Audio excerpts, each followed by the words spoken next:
ये मत कहो खुदा से मेरी मुश्किलें बड़ी हैं, इन मुश्किलों से कह दो मेरा खुदा बड़ा है। नमस्कार दोस्तों, मैं Amit Kumar target coaching GT में आपका स्वागत करता हूं। आज के मैं वीडियो में आप लोगों को हिंदी पढ़ाऊंगा, हिंदी भाषा जो आपके आगामी पेपर लेखपाल, यूपीएसआई, यूपी पुलिस आदि प्रतियोगिता परीक्षाओं के लिए बहुत महत्वपूर्ण। तो इसी क्रम में आज हम पहला पार्ट स्टार्ट करेंगे हिंदी भाषा। तो आइए शुरू करते हैं। तो देखिए, सबसे पहला क्वेश्चन हिंदी भाषा में, हिंदी जो है आकृति या रूप के आधार पर कैसी होती है? हिंदी आकृति या रूप के आधार पर कैसी होती है? तो देखिए, सीधे कहेंगे हिंदी आकृति या रूप के आधार पर विशिष्ट या व्योगात्मक भाषा। हिंदी जो है आकृति या रूप के आधार पर विशिष्ट या व्योगात्मक भाषा। आगे देखिए, यदि हम बात करें भारत में भाषा परिवार, तो भारत में भाषा परिवार की संख्या कितना है? तो 4। भारत में भाषा परिवार की संख्या कितनी है? 4। तो 4 क्रमशः कौन कौन से हैं? तो भारतीय है, द्रविड़ है, आस्ट्रिक है, चिन्हित तिब्बती। तो यदि हम बात करें भारत में जो है सर्वाधिक सबसे अधिक भाषा परिवार कौन सा है? तो भारतीय है। भारतीय कितना प्रतिशत? 3। ठीक उसी प्रकार से द्रविड़ कितना? 25%। और ठीक इसी प्रकार से जो है आस्ट्रिक 1.3%। इसके बाद चिन्हित तिब्बती 0.7%। तो सब मिला के क्वेश्चन सीधे आपसे कहेगा, बताइए हिंदी आकृति या रूप के आधार पर कैसी है? ऑप्शन में आप क्लिक कर दीजिएगा, विशिष्ट या व्योगात्मक भाषा है। जैसे ही आप क्लिक करेंगे तो 1 नंबर तुरंत आपके पॉकेट में आ जाएगा, वो भी अगले पॉकेट में। और इसके बाद देखिए, भाषा परिवार की हम बात करें तो भाषा परिवार की संख्या कितनी है? 4। भाषा परिवार की संख्या कितनी है? 4। और 4 कौन कौन सी है? भारतीय, द्रविड़, आस्ट्रिक, चिन्हित तिब्बती। तब तक इसको पेन डाउन कर दीजिए, जल्दी कर लीजिए,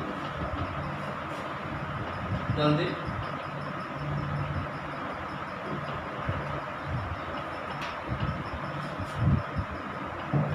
आइए आगे देखते हैं। आगे हम बात करेंगे हिंदी जो है किस भाषा परिवार की भाषा। सीधे क्वेश्चन रहेगा, हिंदी जो है किस भाषा परिवार की भाषा है? तो हम कहेंगे किस परिवार की? भारतीय। तो हिंदी जो है भाषा किस परिवार की है? तो भारतीय। अब इसके बाद आगे, तो यहाँ पे ध्यान दीजिएगा 2 क्वेश्चन। भारत में सबसे अधिक बोले जाने वाली भाषा कौन सी? यदि क्वेश्चन कहेगा भारत में सबसे अधिक बोले जाने वाली भाषा कौन सी है, तो आप कहेंगे हिंदी। लेकिन यही क्वेश्चन यदि ऐसे कहे भारत में सबसे अधिक बोले जाने वाली भाषा परिवार कौन सा है? भाषा परिवार, तो कहेंगे कि यह हिंदी नहीं, भारतीय। हिंदी ऑप्शन में होते हुए भी आपको भारतीय पर क्लिक करना होगा। और जैसे ही आप भारतीय पे क्लिक करेंगे तो यह 1 नंबर फिर आपके पिछले पॉकेट में चला जाएगा। आइए आगे देखिए, अगर हम बात करें हिंदी की आद्य जननी से पहले थोड़ा देख लीजिए हिंदी का विकास क्रम। यदि हम हिंदी की विकास क्रम की बात करें, हिंदी का विकास, तो हिंदी का विकास क्रम में सबसे पहले हम बात करेंगे संस्कृत का। संस्कृत के बाद पाली का, और पाली के बाद प्राकृत का, और प्राकृत के बाद अपभ्रंश का, और अपभ्रंश के बाद पूर्वी, प्राचीन या आधुनिक। सीधे कह सकते हैं प्राचीन या आधुनिक। तो यहीं पे देखिए, यदि बात है हिंदी की आदि जननी, मतलब हिंदी का जो है आदि जननी कौन सा है? शुरुआती। तो हिंदी जो देख रहे हैं हम, इसका क्या है? तो संस्कृत। तो वही कह रहे हैं कि हिंदी का आदि जननी क्या है? संस्कृत।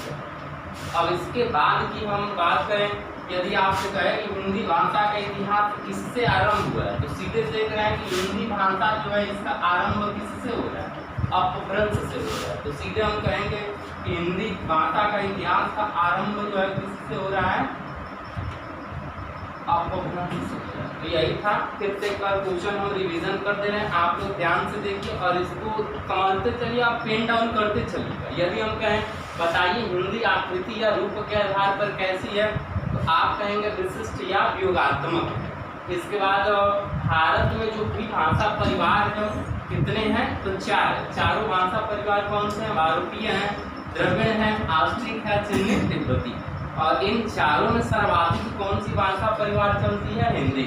अब परिवार क्या होता है? परिवार का मतलब होता है एक से अधिक भाषाओं को शामिल करके जो है भाषा परिवार बना दिया गया, तो वही है सर्वाधिक कौन सा भाषा परिवार बोला जाता है? भारतीय, इसके बाद द्रविड़, इसके बाद आस्ट्रिक, इसके बाद चिन्हित। इसके बाद